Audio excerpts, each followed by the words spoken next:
দর্শকের জন্য ভালো একটা খবর, খুশির বিষয়। টুর্নামেন্টের খেলা চলতেছে বিআইতে আর আব্বেতে। আপনারা দেখবেন যে গোল দিবে, তারপরে লাইক কমেন্টস করবেন। দেখেন অনেক সুন্দর খেলা, অনেক দর্শক আছে মাঠে।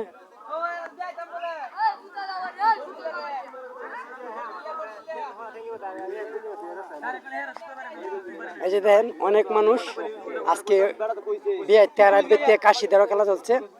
আপনারা লাইক কমেন্ট দিবেন।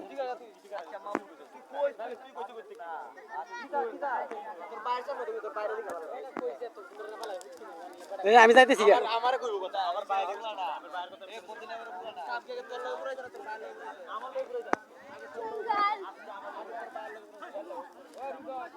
খুব কঠিন, বাগে বসে নাড়াই চলবে বিআইতে আর আব্বেতে। আপনারা দেখবেন, দেখেন